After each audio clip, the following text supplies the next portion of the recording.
Aloha, everybody. Here it is. I'm going outside in a really tropical shirt, as you can see, starting a new week with Coffee Break with Maria. And today we have Norman as a special speaker. I'm drinking, as usual, some nice Colombian Americano coffee, no sugar. And I just want to chin with you and say, have a nice and happy week. This is what we do every single Monday. We're hosting this short Q&A. Coffee Break with Maria is a live Q&A, and because it's live, we want you to be part of the conversation. Join us 100%. And this is going to happen no matter what, every Monday this time. On Thursdays, we have a webinar, workshop, a longer session with one of our experts for 1 hour. You will see, will tell us everything. We'll share with you everything that's going to happen this week. But just to warm up, I want to welcome Norman and tell you a little bit about him and what we're going to discuss today. Yeah. Hello, Norman. Hi, Maria. Everything okay? I'm doing great. How are you? Yes, good. I'm really happy that we're doing this together and that we start the week talking about money. We need to talk about money as entrepreneurs. That's the whole thing, Otherwise, you have a really nice hobby, right? Yeah. So, Money is the blood of yeah, any company, right? Without we it, need it doesn't work. 100%. It's all about keeping it real and understanding how to get there. So today we're going to be, covering a set of questions about funding. It's about how to get funded. And before we start, I just want to introduce you as an expert. For everybody who's new at our events, we are more than 50 experts around the globe. We have a lot of people in the Netherlands because we're based in the Netherlands, in Amsterdam. And Norman is also based in Amsterdam right now. And what we want is to just be your go-to place when you need to find the right help for solving any business challenge. We have experts on every field that you can imagine. So basically, we wouldn't want you to do this by yourself or this try and error. We have the right expertise for you. And Norman is actually a business coach, somebody who can really help you in terms of business development. He has great experience in funding, not only as an entrepreneur, but also as an investor. So he can really provide us with the investor's perspective based on his experience. And he has proven experience on insights regarding business decisions, business decision making, and everything that you will need in terms of roadmap or understanding your financials. That's what we are going to really focus on today. And when can you be ready for to pitch or to talk to investors? This month we're also going to have another event that we're going to promote with Norman as well. And today is about the basics, right? So Norman, anything else that we need to talk about? You, where are you from? For how long are you doing this? Thank you for the introduction. I think that was pretty thorough. But maybe a little bit more about myself, a little bit more about my background. While I do live in the Netherlands, I'm originally from Los Angeles.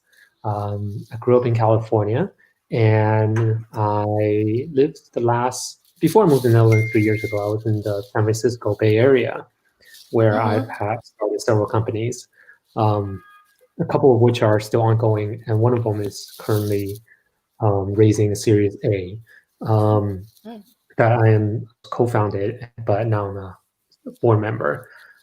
So my experience as a founder raising money, I've raised over $1 million in angel funding, and we're looking to raise 6 to 8 million in Series A. And that's a company that started 5 years ago. So it's been a long process. And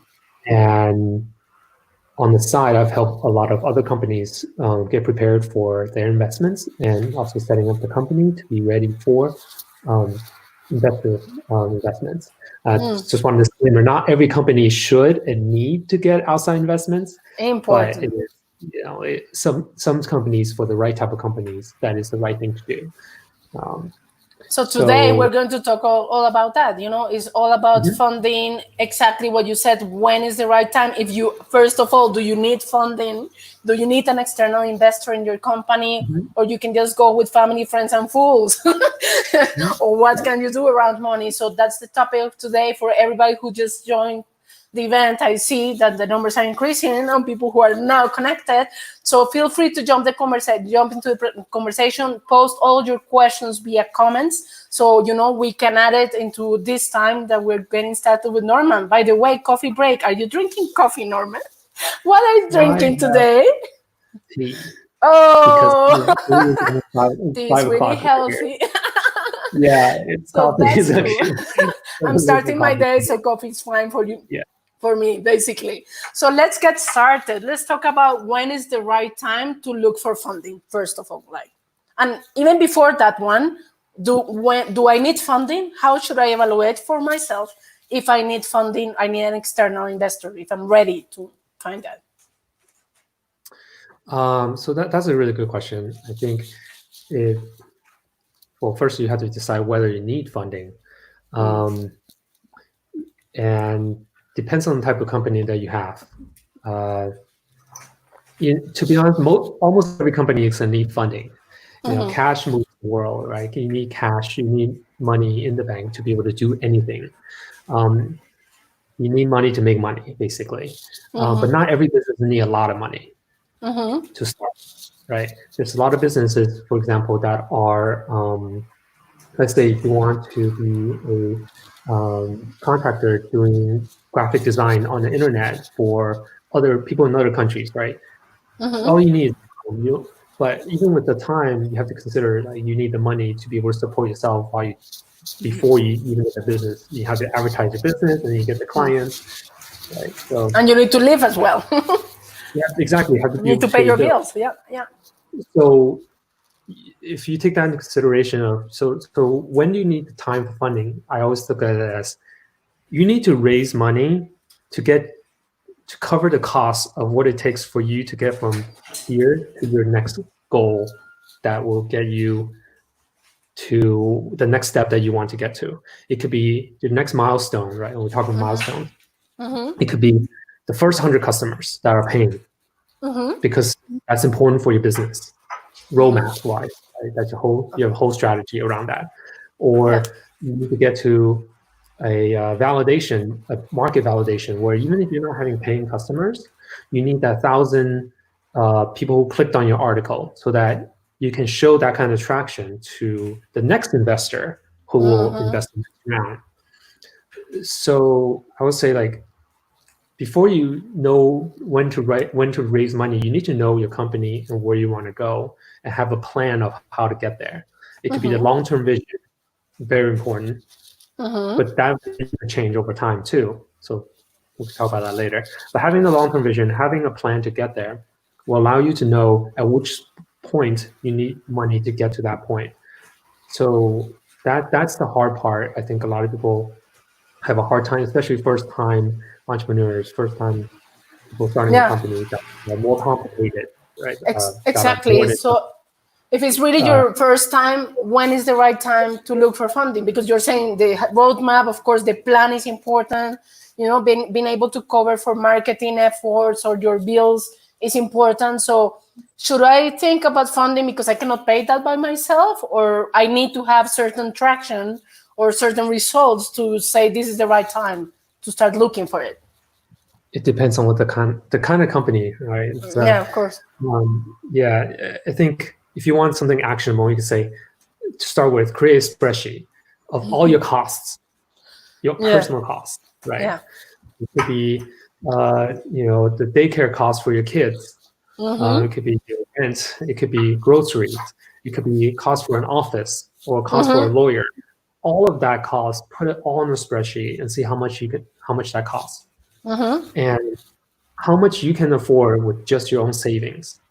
And your co-founder savings. Exactly. If you have a co-founder. How much are you able to put in safely without risking too much, right? If you have a house and you have kids, you might not want to risk too much. So now we're into a conversation about risk tolerance. But that's another topic. But basically, you really need to be very organized and know how much you're spending every month. And from there, you can say, realistically, not optimistically, realistically, I can get to my first paying customer in 6 months time that will pay me X amount. And then what? And so having that, knowing that differences, we know if you will have enough to last you a year, or you don't have to reach that point. Then I need to raise money. And if you need to raise money, you start raising as soon as possible. Yeah.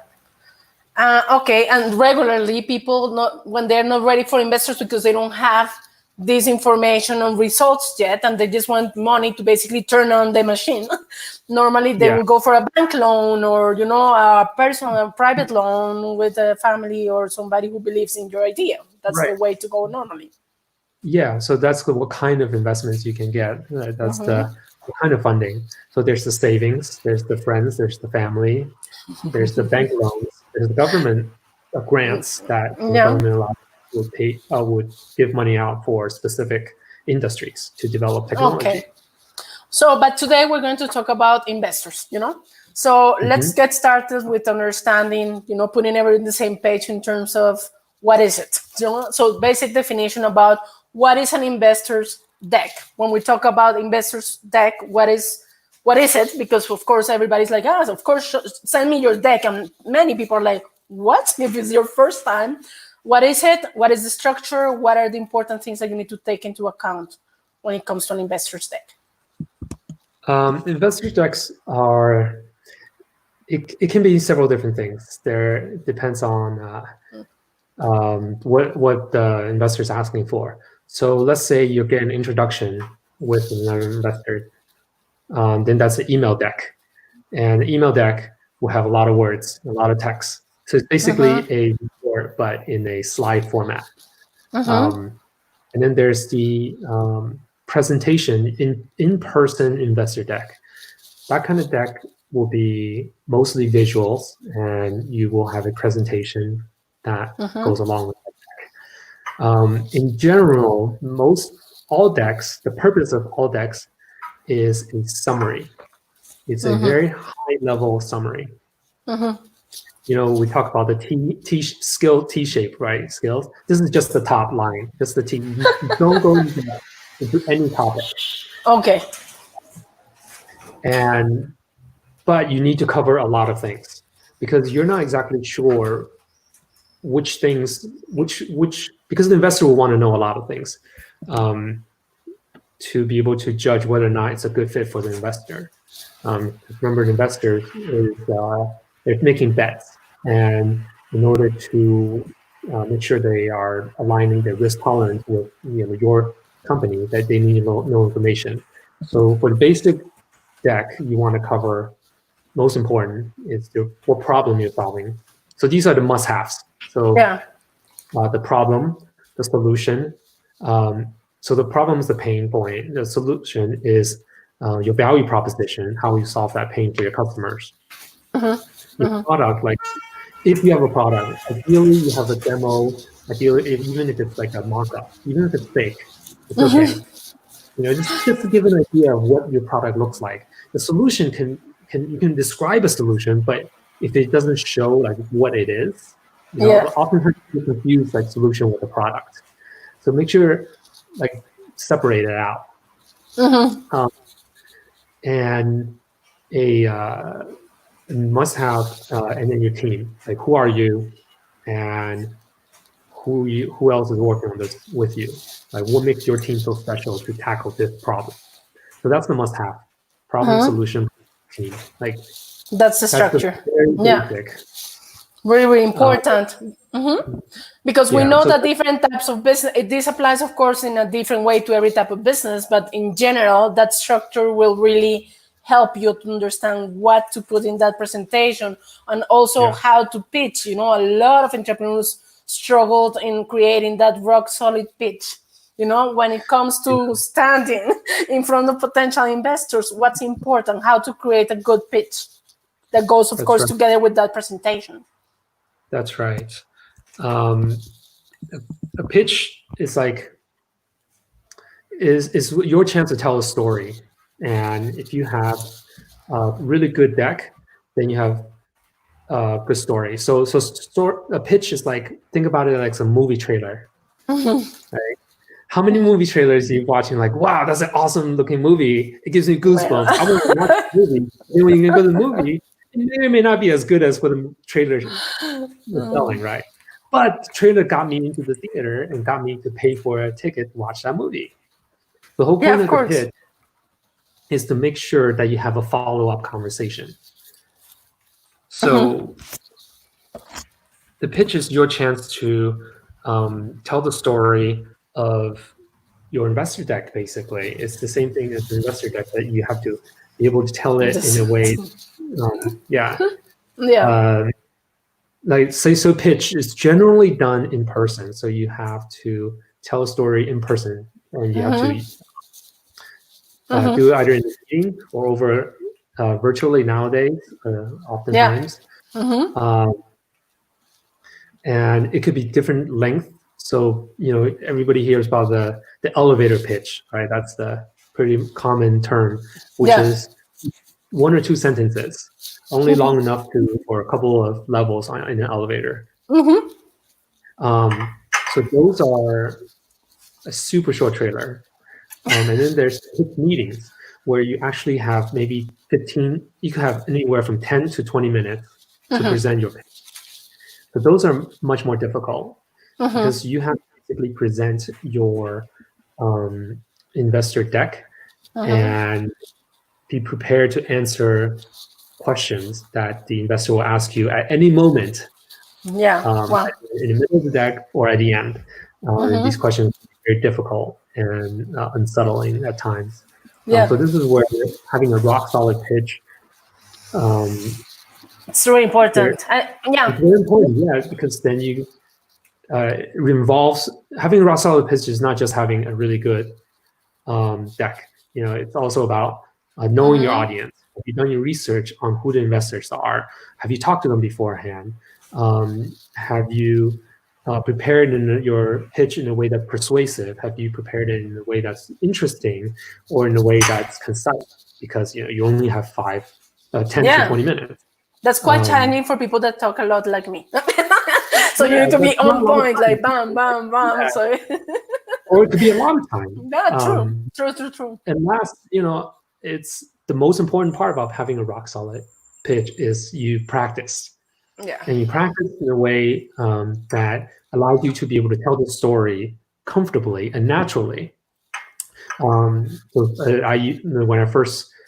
I was very young, I used to memorize scripts for presentations, and those are oftentimes make me very nervous because I always feel like the pressure of, if I forgot to say something, forgot a line or something, it's gonna ruin everything. And then sometimes I will forget something, and I will get stuck, and I'll get nervous on stage, right? So that's generally not recommended.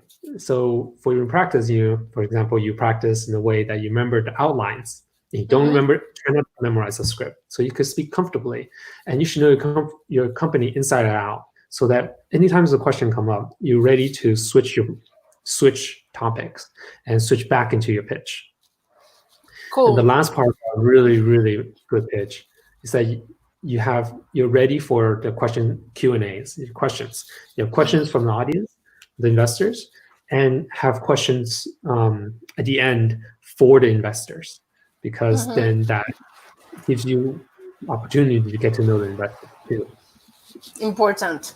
By the way, so Carrie, we have a question from Carrie here that I'm going to also share with you now.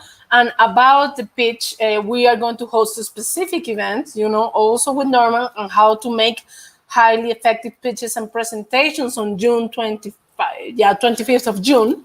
So please make sure that you just click on the link that we're sharing now via comments, so you can join that one, because it's going to be specifically about this topic that we're covering now.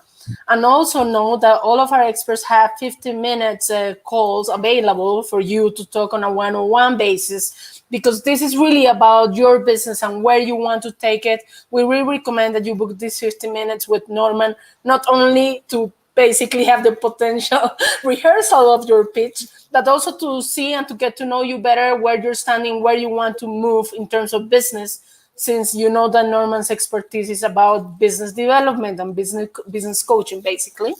So that's important, and we're sharing the details now via comments. Now let's go to a question from Carrie. So she's asking, do you have advice on dealing with changes in the case of, for example, COVID-19 when raising funds, since it can have a significant changes on the renal plan, and also the investors' willingness to invest. How do you see this topic in terms of what's happening right now in this context? So this is a really good current topic, hot topic. So my company it's currently going through Series A in early talk, while we're in due diligence now. And when COVID started shutting things down, we were pretty worried because we weren't sure about how it would affect the industry and how it would affect investors.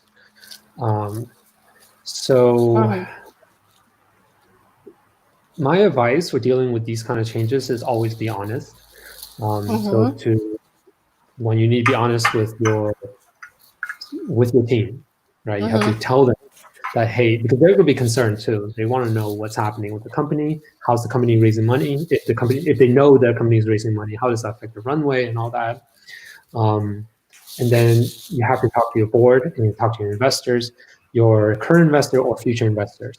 Give them all updates on what the company is doing to deal with this current situation and what it plans to do, and what are the plans that it has in place to make sure the business is supported and that's going to be there the next month. Right? Yeah. I think, from an investor perspective, it will always depend on the investor. If they are a strategic investor, they might not care. If they are an investor in certain industries, it doesn't affect them, because if, let's say, they are a VCs already raised however much they want to raise for their fund, and they need to deploy those funding companies to invest. So that doesn't stop them. Let's explain the different types of investors that there exist, because not a lot of people know what is a VC. You know what a VC is, angel investor. So let's give a little bit of the genre for beginners. Yeah. Sure. So there are different kinds of investors. Angel investors are individual investors, and generally they invest in a company in the very early stages, anywhere from idea stage to a seed stage, where there's just basically a prototype or a minimum viable product. And those individuals are typically former, entrepreneurs, or they are VCs, but they do a little personal side investing. Or there's a huge variety of people. Could be anyone. And then there's the VCs who are professional investors. They are more like fund managers. So they're like mutual fund managers, except the fund that they manage is not called mutual fund. It's called venture fund, because they take higher risk. They make bets on companies that, maybe they'll bet on 20 companies and only one of the companies will make it big, and that will cover all their costs and includes the return on investments for their whole portfolio. So they will typically write bigger checks, anywhere from $1 million to $20 million for a first round fundraising. So they're investing other people's money, and they are investing from a fund that they've already raised a year ago. So currently the crisis, it's only been about 6 months. So for them, they might have slowed down their investments, but it depends on what stage you are at in your conversation with them. If you're already talking to them. But overall, all my advice is always be honest. You can share news in a certain way that signals optimism and positivity, without being dishonest. Right? You don't want to hide anything from them. You don't want to be so cheery and so optimistic that it doesning appear you're, of course. Are you serious? Some people could be like, everything's fine, we're doing great, sales doing great. Okay. In reality, of course. It's about being professional and being honest, and Yeah. That's Okay. Cool. So if you're already in business, you already did some funding by yourself or through bank loan. Also, due to Corona crisis, there's a lot of help from the government, for entrepreneurs. There's a lot of subsidies available also for you to check it out. But if you're just thinking about these, external investors, how is the best way to go around it? Do you recommend any sources where to find investors, or how you should approach finding your potential investors? Investors, the best way to find potential investors is through your network, making mutual introductions. Just like the best employees you hire are probably ones that came through a mutual introduction as well, a referral, right? Referrals are the best. So if you're looking for investors, you want to look through your LinkedIn. Well, to start with looking at investors, to find potential, first you have to make a list of potential investors, and you have to find out who they are. First, you got to know who they are. Either someone told you about them, or you've done your research. You've Googled, you've looked through places like LinkedIn and AngelList on your competitors. So this is a tip. It's like if you look through LinkedIn, AngelList on your competitors and see who invested in them. Yeah, of course. So you see who's invested in them.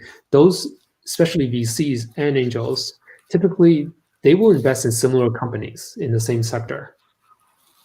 Even if it's very similar, there's generally nothing to prevent them from investing again, because they're making bets, right? And honestly, this goes down to the other topic of ideas aren't original. Ideas are good. There's good ideas, bad ideas, but most ideas are not original. And investors generally invest in teams. They invest in people. So they might invest in the same idea but different teams, just to make risk out. So that's kind of one of the ways you can find potential investors. Well, that's good, and it's really good, because maybe people are thinking, there's this website, find investors, or like AngelList, or that there's a lot of people looking for the same. So it's better to go around, grow your network, find nice business contacts, and that's it. Is it possible, from perspective that you see somebody who's really successful, for example, on LinkedIn, that you can tell that person if he or she wants to become your investors, even if they are not saying I am an investor, or how to go around somebody that you see that potentially can be a good match for you? It's difficult, especially if you're cold outreach. So that's where LinkedIn and Facebook and Instagram, all of those are really useful, because it tells you who you have mutually in common. Yeah. The bigger network you have, the more likely you have someone that you know in common. Yeah. And this is a much more effective way of having this mutual person reach out. Ideally, this mutual person knows this other person really well. If not, then they might say no. What's the worst, right? You have to ask them. They might say, no, I don't know this person very well. I'm not going to reach out. Okay, that's fine. Yeah. So have sorry, I just thought of another way. It's a good way to meet potential investors. Go to pitch practice workshops, contest events, startup events, because oftentimes it's a really good place to network. It's to meet people who are doing in similar stages as you, people who've been there and now are perhaps a later stage. Because knowing those, they have a network of potential investors, right? So meeting those people, or at a pitch competition where the judges are investors too, because they go out there and they do these things to network as well, and to educate themselves, to stay on top of the industry. So there's a few ways you can do it. So here we're talking about best practices. Carrie is asking, is there a best practice, which type of investors to approach first, or what kind of investor portfolio is ideal to have? So basically it's what we're talking about right now, right? What are the best practices when approaching people first? And Norman is just highlighting the importance of doing that through your own network first, and counting on potential introductions to that potential investors, right? Yeah. So depends on the stage of the company. Let's say it was really early. Another way of, we found our angel investors, the most successful investors were from a angel group. So it's just a group of angels that get together once a month. They would choose I don't know, a small number of companies to present at their meeting. And at that meeting, they will come and present, and they would discuss, and then they would, if there are people interested, they will form a group and they will invest together. So those kind of groups, they would, openly accept applications every month. So that's the angel investors groups that accept applications. That's probably one of the best way.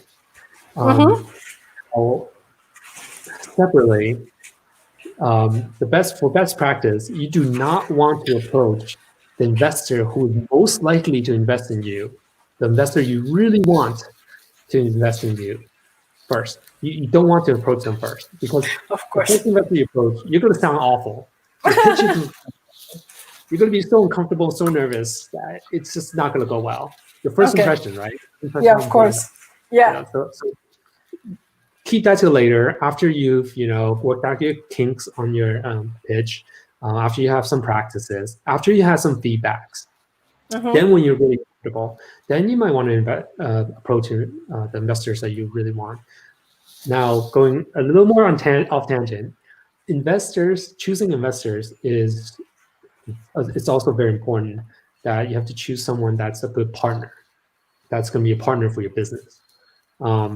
Because having the wrong investors can be really detrimental down the line. Not only could they get in the way of future investment rounds, but remember that initial investors will very likely also gain a board seat, especially if they give in a large check. So choosing the right investors is also pretty important. Yeah, of course. Okay, I think that is now we're like 2 minutes past the time of this coffee break, and we try to cover as many questions as possible. However, I really want to encourage everybody to book a one-on-one with Norman, because of course this topic is huge and really depends on where you're standing now. So I recommend everybody to book that 50 minutes free call with Norman. He's going to be available via that link. And also, if you already have a company, if you already started doing your first, steps in terms of pitch, we really invite you to join our event on June 25th of June on how to make highly effective pitches and presentations, which is also there in the screen and in comments. So you can also not only come and learn a theory, but we're also going to have live pitch, and then you can have this feedback that is so fundamental for you as a business owner. So the idea is to do it live, not only to introduce you to what is a good pitch, but that you can also join and have the chance to pitch. So, make sure that you are in that event and you are SVP, so you can also have a time slot to pitch and get live feedback from Norman, and of course, everybody who's going to be watching that day. Norman, thank you for this. I think that we just have Lucy Hall saying if you know anything about SEIS, SEIS, and that they have basically 150,000 pounds of that can be, done by multiple angels. Yeah. So everybody's like what you said, that they come collectively and just do it like that. Of course, there's a lot of examples of similar cases. Unfortunately, we're up. Our time is up, but the idea was to give you just an introduction on this topic with Norma, tell you the basics, the do's and don'ts. And I think that was really useful for us to understand how to get started with investment and find the best ways to pitch and to approach your potential investors. Thank you, Norman, for this. You're welcome. And thanks for everybody who's watching now. For everybody who hop on later, this presentation and this basically this event is recorded now.